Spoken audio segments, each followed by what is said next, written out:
Donc je vais laisser la parole au professeur Vianney Descroix de l'Université Paris-Cité pour nous parler de l'antibiorésistance en odontologie. Je connais ce docteur et puis c'est un super formateur. Les antibiotiques, c'est vrai qu'on en prescrit quasiment quotidiennement et donc c'est bien de se remettre à jour. Et puis comme on sait que les antibiotiques, ça risque d'être l'antibiorésistance, d'être le grand souci des prochaines décennies, et de pouvoir voir ce qu'on peut faire pour anticiper ça.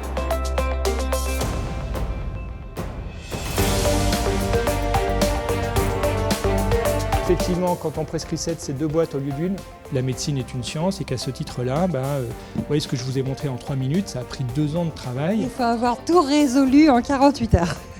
Et qu'il faut arriver à un moment donné à un consensus. Est-ce qu'on pourrait avoir quelque chose de clair? C'est en fonction de la pathologie, de l'infection, c'est 50 à 100 mg. Que généralement, on dit moins de 15 ans, surtout moins de 50 kg. Mais entre 0 et 50 kg, vous allez avoir plein d'enfants différents. Et on doit mettre du temps à les convaincre. Prévention de l'antibiorésistance, elle touche les pharmaciens, elle touche les maïoticiens, les médecins, les dentistes et les vétérinaires, et tout le monde. On se tape la tête contre les murs, alors on peut y balancer tous les opiacés qu'on veut.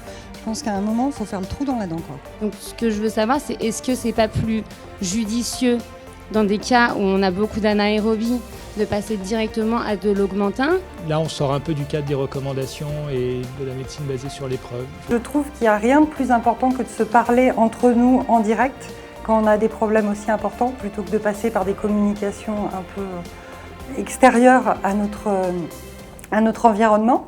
Et en plus de ça, je trouvais important d'échanger avec les pharmaciens, parce que les pharmaciens sont une profession qui sont finalement très proches de nos patients. J'ai beaucoup aimé l'interaction qu'on a pluriprofessionnelle sur la problématique des infections dentaires. On voit notamment du côté dentiste l'impact de nos pénuries de médicaments et la difficulté de communication qu'on a par rapport à ça, et la difficulté de switch aussi qu'on a par rapport à ça. Et donc ça, c'est vraiment un truc que je veux travailler moi à titre personnel localement avec les dentistes. C'est un sujet qui depuis très longtemps m'avait passionné et m'inquiétait aussi du fait du constat de l'abus de la prescription des antibiotiques par les chirurgiens dentistes et aussi à la demande des patients. Alors cette intervention, elle est importante parce que plus on parle de la résistance des bactéries aux antibiotiques, plus on se donne une chance que les personnes qui prescrivent les antibiotiques y fassent un peu plus attention et soient plus attentifs à ce problème de santé publique qu'est l'antibiorésistance. C'est une question qui touche beaucoup les chirurgiens dentistes et les pharmaciens qui étaient dans la salle. C'est une question qui intéresse toute la communauté des professionnels de santé.